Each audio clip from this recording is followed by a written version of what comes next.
Fala, galera, ó, pizza de Blase, a melhor pizza do Rio de Janeiro, hein? Vai aqui no link na descrição e peça a sua.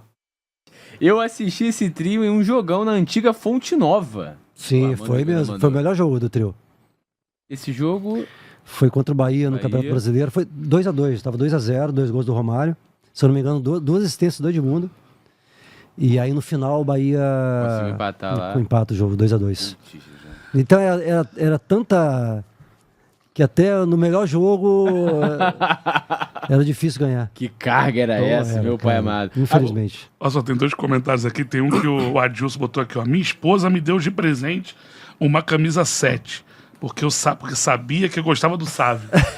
Logo depois veio o Edmundo. É isso aí. Tem até hoje. Eu não lembro quanto tempo. Eu devo ter jogado com a 7 um mês, assim, só. E o Netinho botou aqui que o Chuchu falou no VG. Chuchu. VG aqui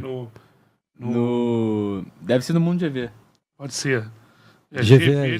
VG botou o contrário, Netinho. Eram 6 meses de salário atrasado, né? Em todos os clubes da época, né? Que era problema. Direto. Fingiu que pagava, fingiu que jogava, né? Direto. Isso era uma constante, Muito, assim. né, muito. Desde quando eu subi, lá já em 92, depois em 93, quando eu me firmo em 94, assim, era constante. A gente tinha que... Na verdade, assim, a gente aprendeu, eu aprendi a conviver com isso. A lidar com isso, né? Então, e muitas vezes era a cada 3 meses, né? Então, era adaptação, era o que tinha.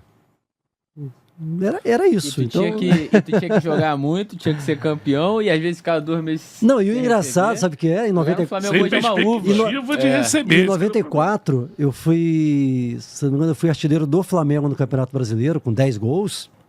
Estava 20 anos, né? E uma grande parte ainda, acho que a metade do brasileiro, não sei que fase, no dia seguinte, em algumas vezes eu fui de ônibus circular pra Gávea, treinar, pô. Então eu jogava no domingo no Maracanã e segunda-feira eu tava pegando o ônibus pra ir treinar, porque não tinha carro, né? Uhum. Então imagina, às vezes tinha uma cornetadinha, pô, perdeu de novo, né? Porque fala assim, pega táxi. Como eu pegar táxi? Era caro na época, né, pô? E o salário constantemente atrasado e tal. Vai saber quanto tu vai receber? Eu tinha que economizar o máximo. Agora, nessa resenha boa, o Sávio ontem, ele me contou uma que eu falei, amanhã eu vou te perguntar e tu vai ter que contar isso ao vivo. Claro. Né? Saiu de um jogo, né, Sávio? Vocês jogavam e o ônibus deixava na Gávea, onde vocês deixavam o carro de vocês, né? E aí... Deixava na Gávea, né? No estacionamento da Gávea. Aconteceu uma situação bem legal, né? Conta pra gente. Direto. Uma não, né? Algumas vezes, assim. Pode contar, não tem problema não. Porque a gente jogava o jogo no Maracanã, antes a gente deixava o carro na Gávea, estacionamento pequenininho que tinha na época lá, e aí a gente ia pra São Conrado, onde era a antiga casa lá, a concentração do Flamengo, né? Aí lá, Maracanã direto, e depois o ônibus deixava a gente na Gávea de novo para pegar os carros e ir para casa.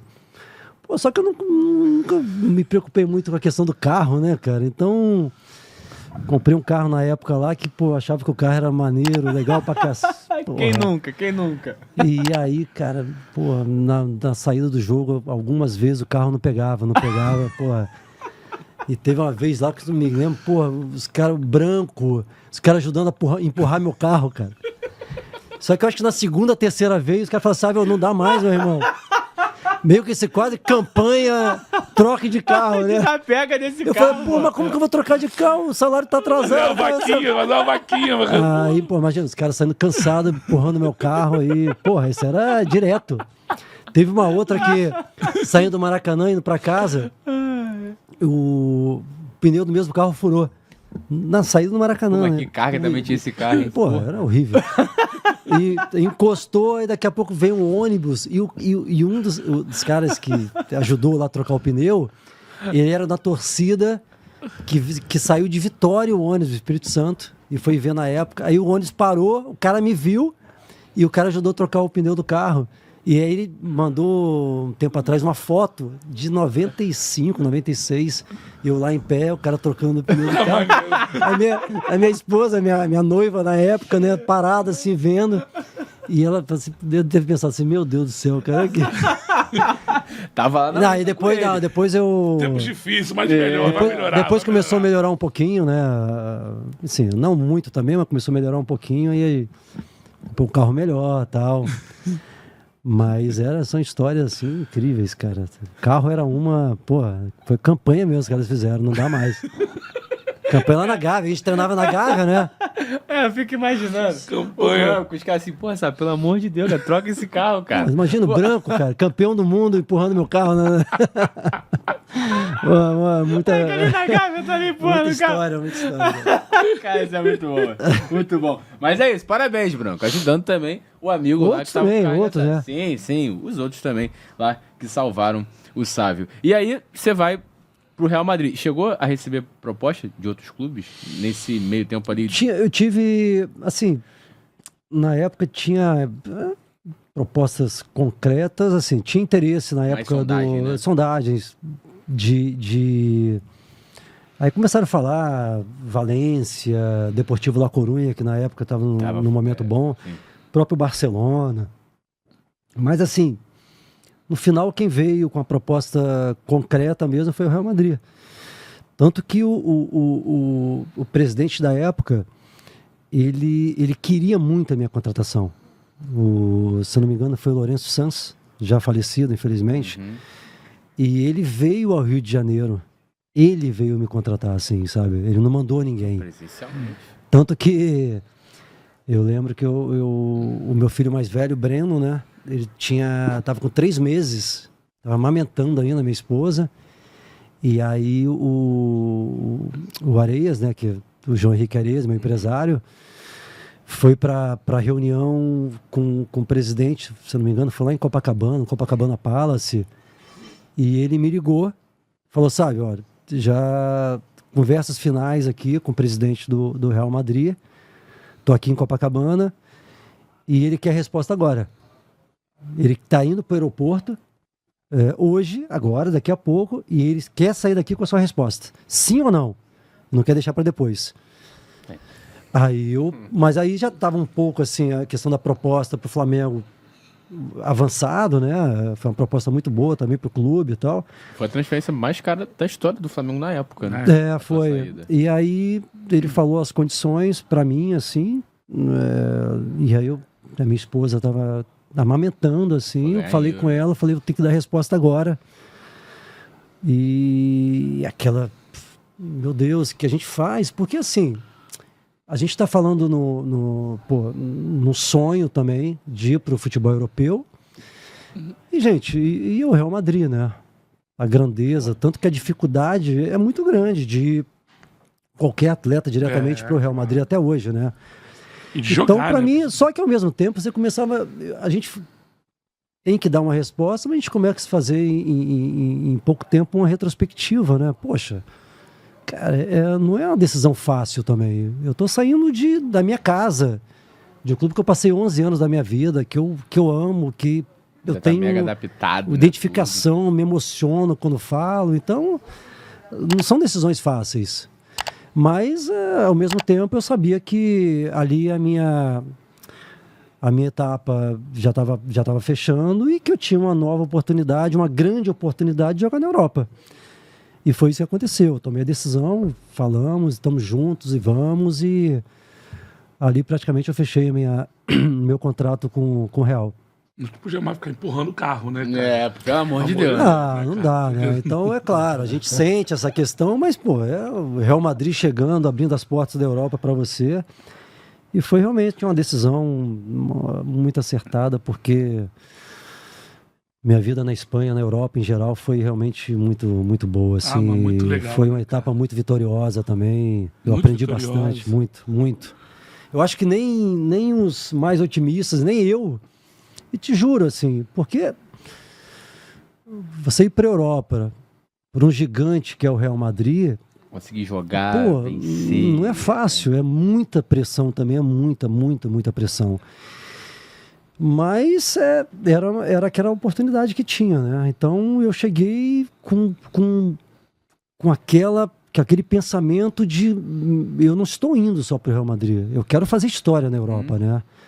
Então eu fui um pouco com esse pensamento, tive a sorte, a felicidade, em tão pouco tempo, cair nas graças da torcida, que é o Santiago Bernabéu também, que é um Baita estádio, mas é um estádio extremamente difícil, de muita pressão.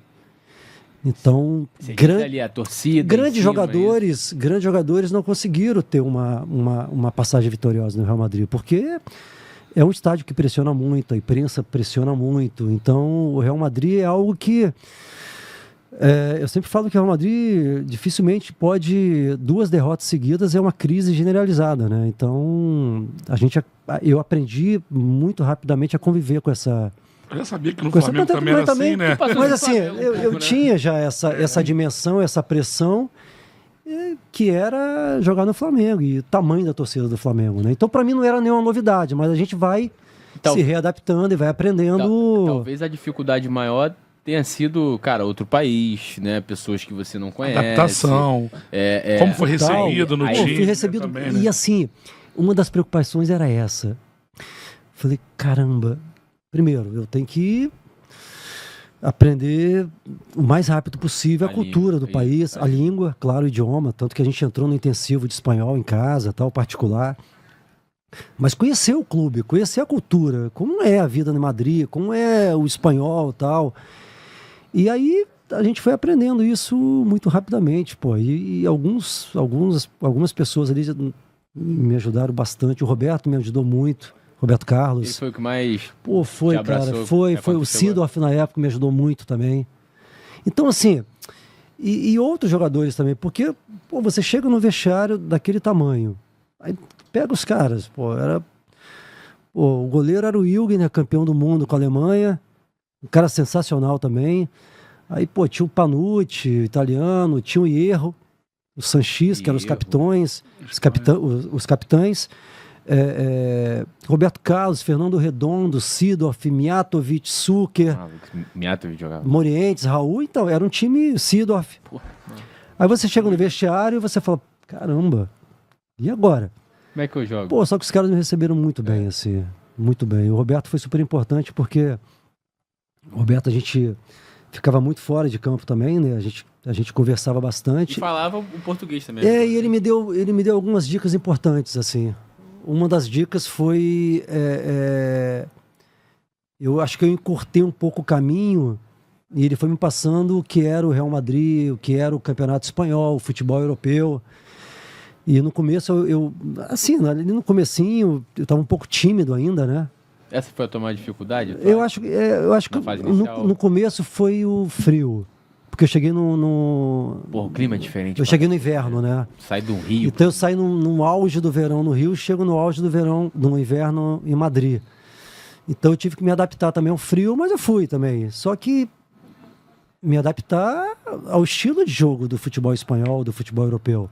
Porque no Flamengo, até os 23 anos, como eu jogava? Jogava em velocidade, esperando a bola do meio para frente, sabe? Ó, você não tem função de marcação. Eu falei, meu Deus, é tudo que o atacante queria, né? E até um jogador do meu estilo. E ali eu fui aprendendo algumas coisas, né? A questão da parte tática, principalmente. E o Roberto fala que foi fundamental, porque realmente ele falava para mim, falou, sabe, ó... só ali atenção na parte tática ali, fechar um pouco e tal, mas assim, não fica voltando também não. Vai faz meu jogo. E aí no comecinho eu tava um pouco tímido ainda, e teve um momento que ele me chamou e falou, pô, o que você tá fazendo, cara? Eu falei, eu tô jogando. Ele falou, tá jogando? Ele falou, pega a bola e vai dentro dos caras. Vai dentro, cara, não tem medo de errar não. Uma característica. Assim, sabe, vai por mim. Ele falou, faça isso que você vai ganhar o Bernabéu, vai ganhar a torcida.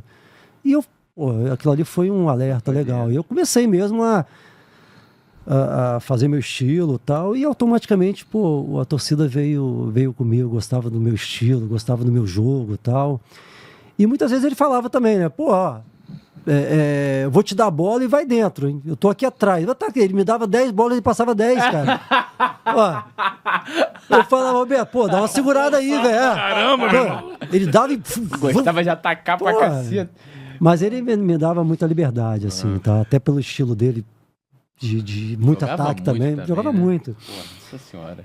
E aí, foi muito bom porque eu acabei me adaptando rápido, assim, ao estilo do Real Madrid. Muito legal, né, cara? Já chega lá ganhando Champions.